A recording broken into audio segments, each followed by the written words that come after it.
Olá, nós estamos falando nesse momento sobre diagnóstico e terapêutica das lesões precursoras do câncer do trato genital inferior, que chamamos de TGI também. O que são as lesões precursoras do câncer do TGI e o que é o TGI? Então, o câncer do TGI nós consideramos o câncer de colo de útero, de vagina e de vulva. E quais são as lesões precursoras? São as lesões intraepiteliais, escamosas ou glandulares que podem evoluir para o câncer dessas regiões. Como nós devemos detectar essas lesões antes de serem o câncer? Então, o diagnóstico nós vamos tratar neste tema. E como tratá-las para não haver evolução? É o que nós vamos abordar nesta aula. Aqui nós vemos exemplos de câncer de colo de útero sendo tratado por Vertaineix. Então, a peça do útero, os anexos, o paramétrio e aqui se fazendo a linfadenectomia.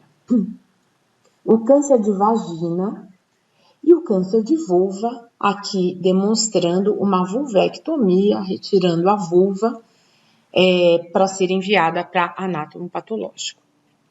Sabemos que o câncer cervical, na sua grande maioria, vem de um vírus, do papilomavírus humano, do HPV, e o de vagina também chega a 90% dos casos de câncer de vagina relacionados ao HPV.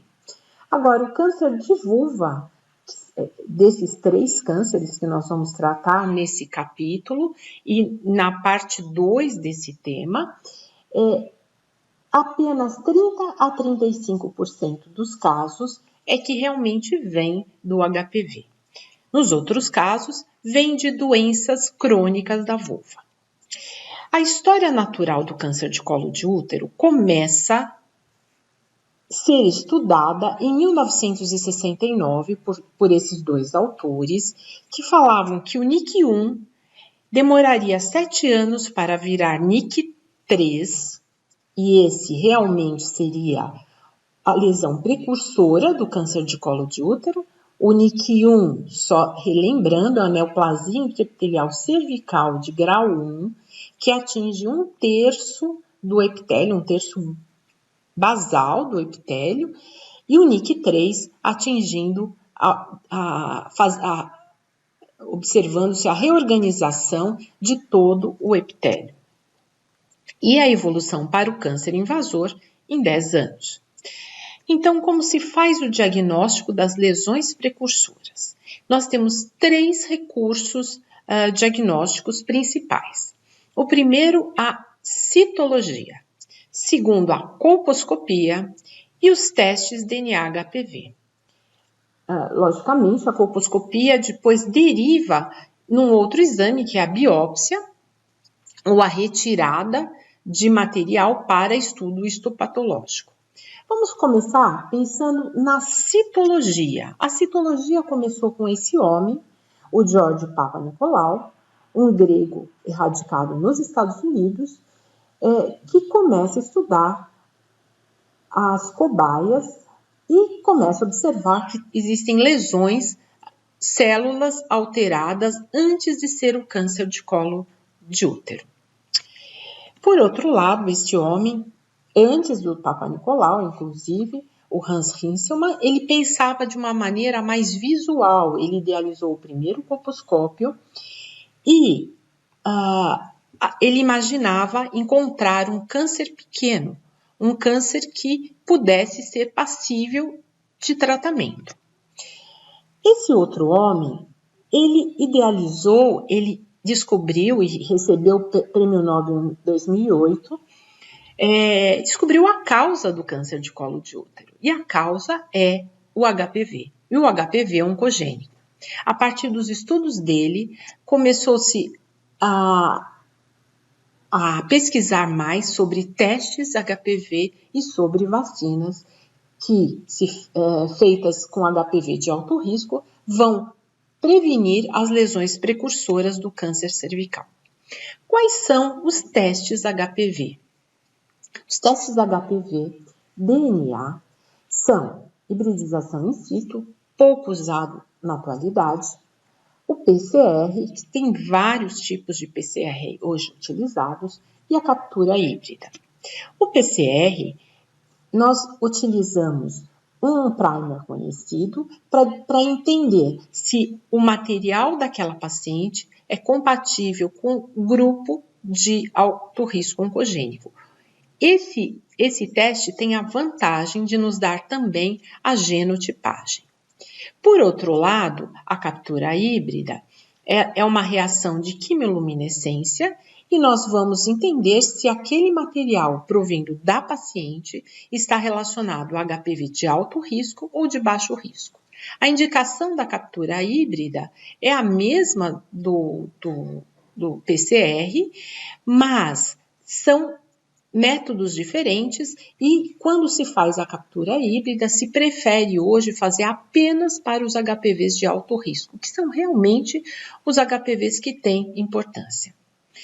Portanto, pensando no espectro da progressão da lesão, o HPV penetra no epitélio, ele vai para a profundidade do epitélio, onde ele fica fora da ação da imunidade local, e depois ele pode alterar algumas células, começa a alteração, desarranjo celular no terço inferior do epitélio, terço médio, terço superior. E dessa maneira, NIC1, NIC2 e NIC3. Qual teste que daria positivo nesse momento da infecção? Eu digo para vocês que nenhum. Quando o HPV começa a se replicar, aí sim o teste DNA HPV é positivo.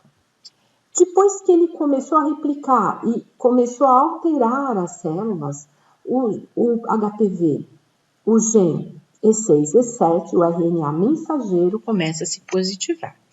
E num passo antes da evolução para o câncer, quem positiva é o P16 e o Ki67. Então, todos esses testes são disponíveis no mercado e possíveis de serem trabalhados, de serem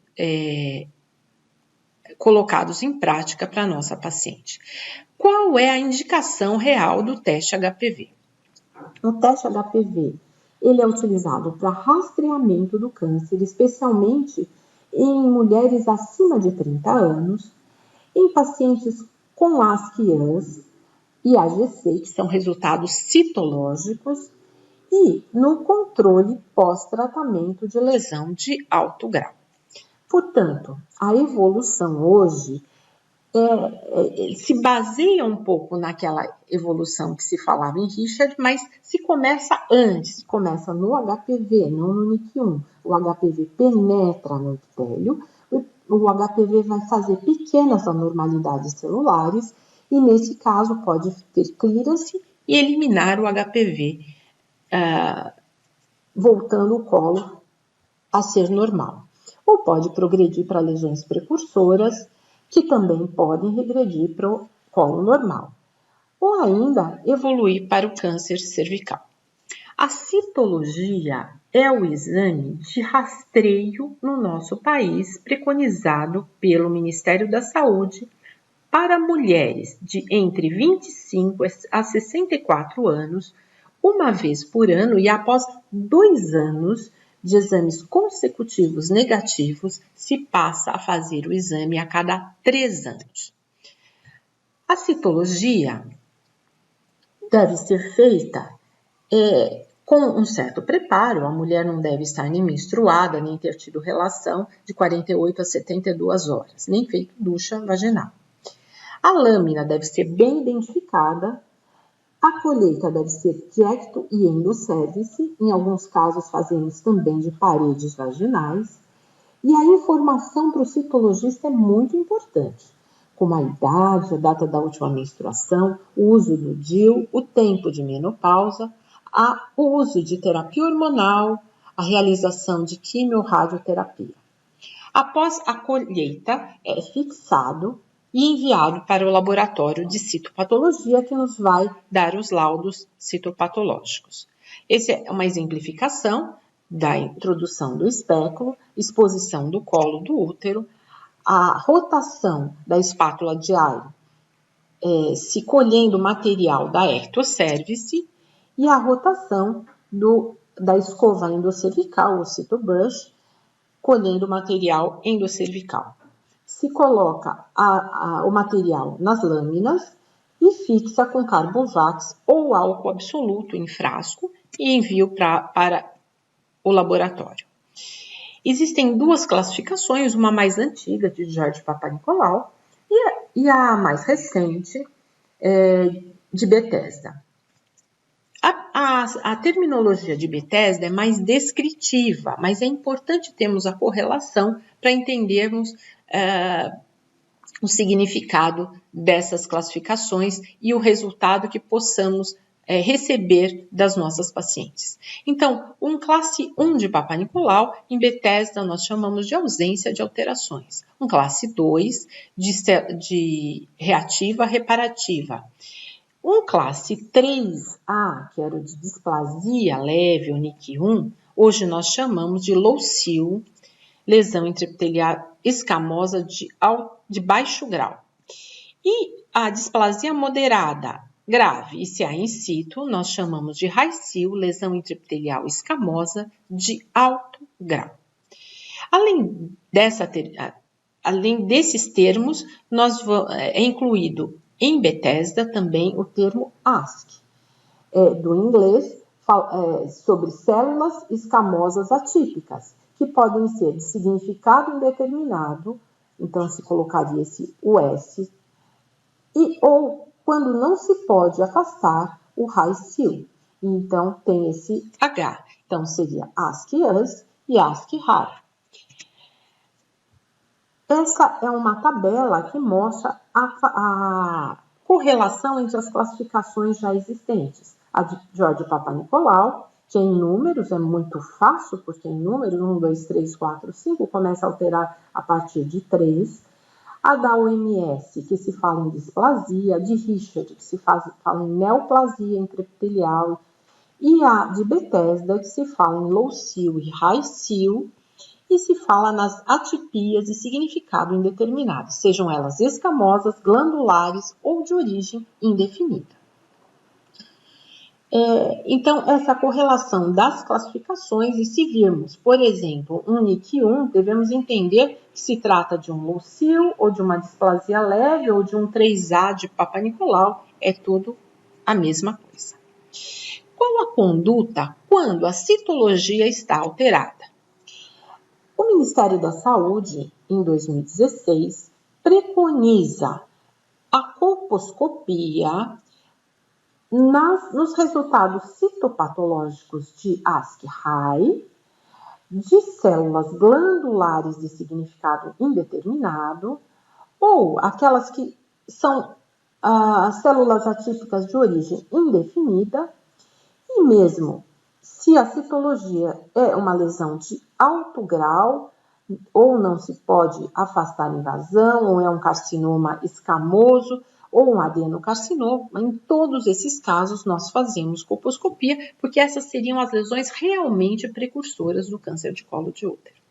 As lesões mais leves, ou seja, a lesão intraepitelial de baixo grau, as atipias de células escamosas, significado indeterminado, a tendência é observar, é repetir a citologia, seja em 6 meses, em 12 meses, conforme a idade. Se a idade é maior que 30 anos, pensamos em repetir num menor espaço de tempo, em 6 meses. Se uma paciente mais jovem, entre 25 e 29 anos, repetimos em 12 meses, e se é abaixo de 25 anos, repetimos em 3 anos. A lesão de baixo grau, da mesma maneira, abaixo de 25 anos, se repete em 3 anos, acima de 25 anos, em 6 meses. Portanto, em alguns casos, em lesões de alto grau, em situações de atipias glandulares, nós realizamos um exame chamado colposcopia. Também o realizamos quando o teste DNA-HPV está positivo. A colposcopia vai nos indicar o melhor local de biópsia e o histopatológico, seja da biópsia ou seja de um fragmento maior aí do colo do útero, vão nos dar o resultado definitivo dessa paciente. Na colposcopia, então, as indicações são lesão de alto grau, ASC-HI, AGC, e nas lesões menores, se elas se mantiverem persistentes durante a repetição, também nas pacientes imunossuprimidas. O colposcópio, o que é a colposcopia? Nós vamos observar o colo do útero com essa lente binocular que vai aumentar o colo de útero. Existem alguns parâmetros importantes para o colposcópio, uma distância focal necessária de 20 a 30 centímetros. Ele tem geralmente um filtro verde, ele deve ter uma iluminação forte centrada para que a gente possa fazer um bom exame. A colposcopia, ela tem tanto indicação para diagnóstico como para mapear melhor a lesão e escolher melhor a terapêutica, orientar o tratamento e seguir após o tratamento. Então vejam esse exemplo. Nós temos um equipamento de laser acoplado ao colposcópio. Então nós podemos fazer corte, destruição com esse micromanipulador que vai dirigir o raio laser exatamente na lesão, por exemplo, de baixo grau de colo de útero. A colposcopia, ela tem bases importantes que são: o epitélio funciona como um filtro no qual incide a luz e nós podemos observar na profundidade o estroma, o que está ocorrendo aqui no estroma. Então, o epitélio é um filtro, a luz bate aqui, volta e nós conseguimos observar se aqui na superfície existem áreas que branqueiam, áreas que aparecem mosaico, pontilhado. Esse é o exame colposcópio e nós nos utilizamos, então, desses líquidos para ampliar a nossa visão. Aqui, branqueando, um desenho esquemático do ácido acético, após a aplicação do ácido acético, branqueando esse tecido e aparecendo também, por exemplo, um mosaico aqui embaixo. E nós vamos classificar as lesões como lesões de grau 1, o grau menor, que podem ser epitélio aceto-branco tênue, mosaico fino, pontilhado, e em que o teste de Lugol, teste de Schiller, vai dar positivo, mas é um fraco positivo. Aqui podemos observar mosaico, pontilhado, e aqui já alterações maiores, mais intensas, um branco mais intenso, orifícios glandulares espessados, mosaico grosseiro, com ladrilhos de forma irregular, e aqui também um espessamento intenso e essa região sobrelevada, que merece sim a biópsia, inclusive com descamação de epitélio. A aplicação do Lugol tem um princípio importante. O colo do útero tem glicogênio. Quando aquele tecido está alterado, está consumindo glicogênio. E quando está consumindo glicogênio, não se cora como deveria. Esse é um teste de Schiller negativo, se cora totalmente com Lugol. E aqui um teste de Schiller positivo, ou seja, essa área nós observamos que não cora com Lugol. Esse aqui cora fracamente, mas essa área aqui realmente não cora. Quando nós observamos que a citologia é de alto grau, especialmente em jovens, quando é um locil persistente, e observamos, por exemplo, na colposcopia um achado maior desse, um grau 2, nós praticamos aqui a biópsia. E esse fragmento é acondicionado num formol e enviado para estudo histopatológico. No estudo histopatológico, nós podemos observar uma lesão de NIC1 como essa, aparecendo aqui os coilócitos, a coilocitose, que são as células típicas da infecção pelo HPV, ou nós podemos observar um NIC2 ou NIC3 quando se atinge todas as camadas celulares. As citologias mais frequentes, os resultados citológicos mais frequentes são ASCII-US e LOCIL. Então, vejam, nós fazemos o exame para detectar essas lesões precursoras, RAICIL, ASCII-RA e AGC. Mas o que realmente é mais frequente em todas as alterações citológicas são as lesões de baixo grau. As lesões de baixo grau, uma delas é o ASCII-US. É uma atipia de significado indeterminado escamosa, provavelmente não neoplásica. Ele perfaz de 1,4 entre todos as citologias no Brasil e por volta de um pouquinho menos de 50% entre todos os alterados. A histologia, a chance de ser uma lesão de alto grau na histologia é de 6,4% a 12%. E a chance de ser um câncer é de 0,1% a 0,2%. Portanto, como tem pouca chance de ser câncer, nós podemos repetir essa citologia em 6 e 12 meses. E se persistir, aí sim iria para a colposcopia. Essa é a regra do Ministério da Saúde. As lesões de baixo grau, elas perfazem 0,8% entre todos os exames citopatológicos e 27,3% entre todos os alterados. 83% dessas lesões têm HPV e por volta de 50% vai regredir em 2 anos, mesmo sem tratamento.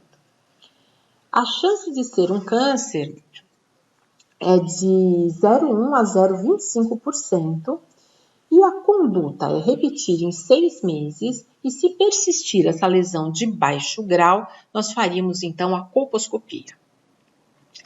A conduta nas mulheres abaixo de 25 anos é um pouco diferente. Por quê? Porque essas mulheres vão ter uma chance de clareamento viral, de eliminação do vírus muito maior.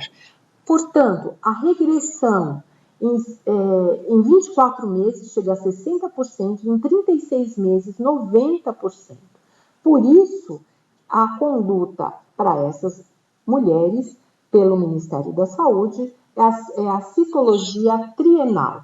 E colposcopia só vai ser feita se houver uma persistência de lesão por 24 meses. Se pensa sempre em fazer métodos mais conservadores nessas mulheres. Uma publicação muito atual agora, de 2019, na verdade, foi lançada na revista nesta semana, agora em 2020, a conduta americana, da Associação Americana de Colposcopia para mulheres abaixo de 25 anos, com ASCII-US ou LOCIL, e lá eles têm a condição de fazer em todas as mulheres o teste HPV, seria fazer o teste reflexo, o teste HPV, DNA, e é aceitável para ASCII-US somente, ou repetir a citologia em 1 ano, que seria o preferido. Agora, se o HPV estiver positivo nesse teste reflexo, aí sim repete em 1 ano e não em 3 anos. Veja, a idade é menor que 25 anos, nós temos que dar tempo para se eliminar o vírus HPV. Outra citologia que nós podemos observar, outra classificação citológica, é o ASCII-RA. Esse termo ASCII-RA está na classificação de Bethesda e significa atipia de significado indeterminado escamosa, não podendo excluir lesão de alto grau. perfaz 0,2% entre todas as citologias e 8,8% entre todos os alterados. A chance de ser uma lesão de alto grau é de 12 a 68% e a chance de ser um câncer é de 1,3 a 3%. Portanto, a conduta nesses casos é uma colposcopia imediata. Porém, se essas mulheres estiverem abaixo de 25 anos, se faz sim a colposcopia, mas se durante a colposcopia os achados forem negativos ou menores, grau 1, o controle passa a ser anual. Se os achados forem maiores, se faz biópsia e a recomendação específica. Outra citologia que podemos encontrar é a atipia glandular, de células glandulares. Tem sido mais observada por conta do uso da escova endocervical para a coleta da citologia. Essa citologia, atipia de significado indeterminado em células glandulares, perfaz 0,13% entre todas as citologias, 4,7% entre os alterados, e a chance de ser NIC2,3 é de 15 a 56%, sendo que a chance de ser um adenocarcinoma in situ é de 0,8%, 9% chance de ser um adenocarcinoma invasor e 1,8% chance de progredir para carcinoma invasor. Portanto, a colposcopia deve ser imediata e se a mulher for maior que 35 anos, corrigindo isso, é maior que 35 anos com sangramento anormal, nós faremos a investigação do endométrio e do ovário e dos anexos.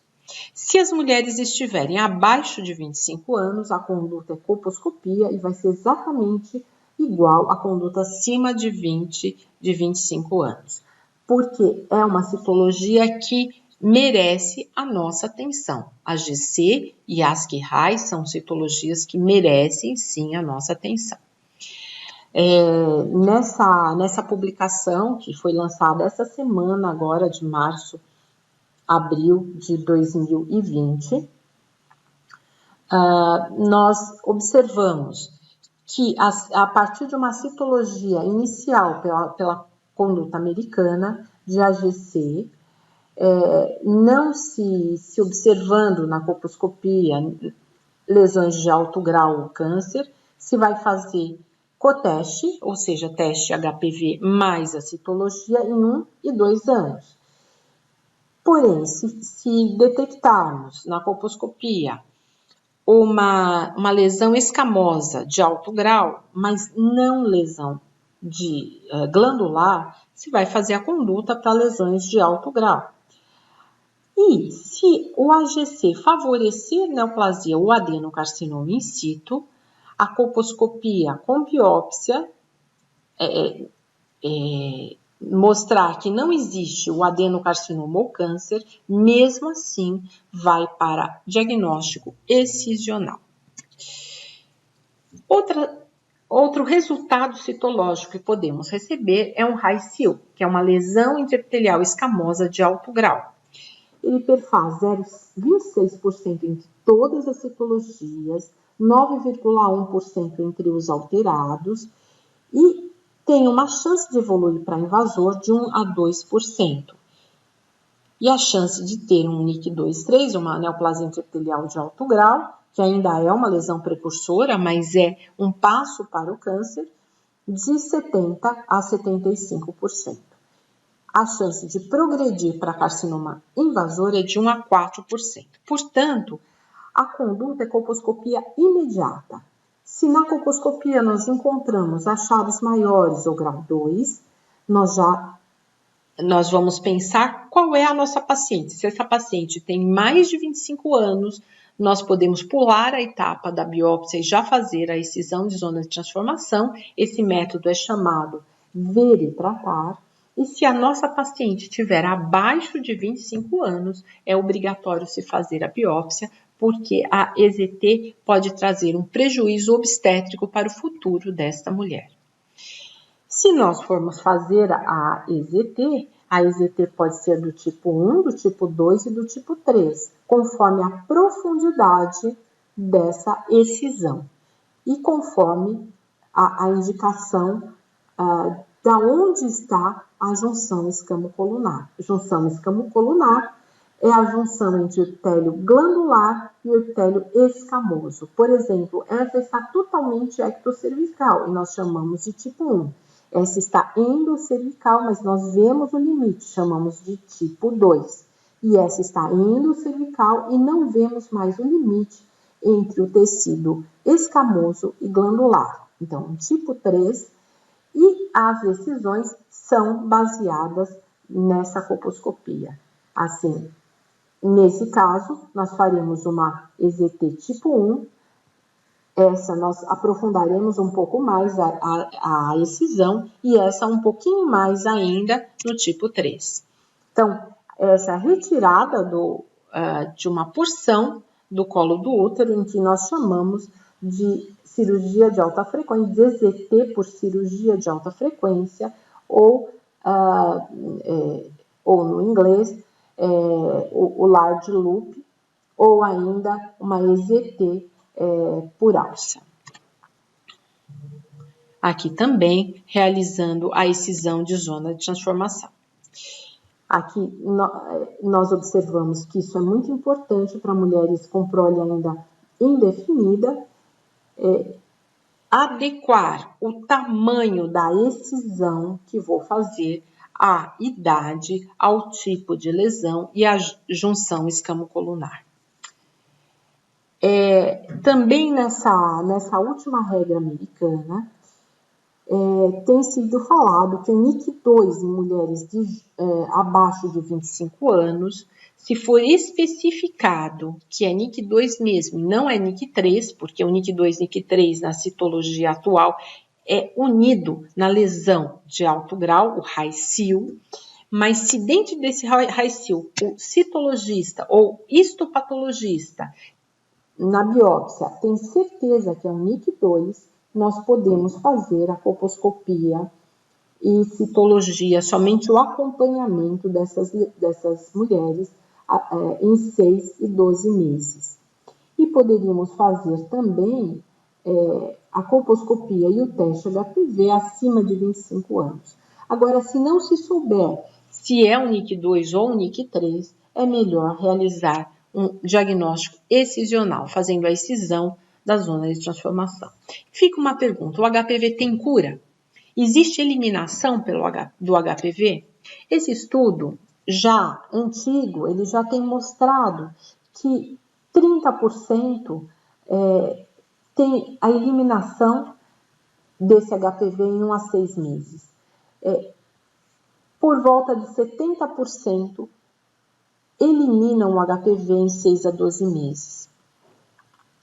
E por volta de 70% a 80% eliminam o HPV em 12 a 18 meses. Portanto, realmente pode haver sim eliminação, por isso nós damos tempo hoje nas lesões de baixo grau, nas lesões nas mulheres jovens, porque elas têm maior facilidade de fazer o clareamento viral, de eliminar esse vírus. O que falamos aqui hoje é de prevenção secundária, com citologia, com colposcopia, histopatologia, teste HPV, mas não podemos esquecer da prevenção primária, que é realizada com a vacina do HPV. A vacina é uma vacina segura, efetiva, tem uma relação custo-efetividade, não causa a doença, porque é feita apenas com a capa viral, não com DNA. E no mundo real já observamos que na Austrália houve de 2009 a 2011 uma eliminação de casos com HPV nas meninas vacinadas. Nessa faixa etária vacinada já não se via mais casos de de HPV, de condiloma. E aqui também os homens, quando as mulheres eram vacinadas, eles tinham uma certa proteção, especialmente aqui abaixo de 21 anos, que seria a faixa etária que estaria em contato, na maior parte das vezes, com as meninas que foram vacinadas na Austrália, porque começou a vacinação pelas meninas. E depois da vacinação para os meninos também, houve uma redução maior da infecção pelo vírus HPV. No Brasil, nós podemos observar que meninos e meninas têm acesso à vacina gratuita pelo SUS. Meninos agora de 11 a 13 anos e meninas de 9 a 14 anos em 2 doses, com 0 e 6 meses.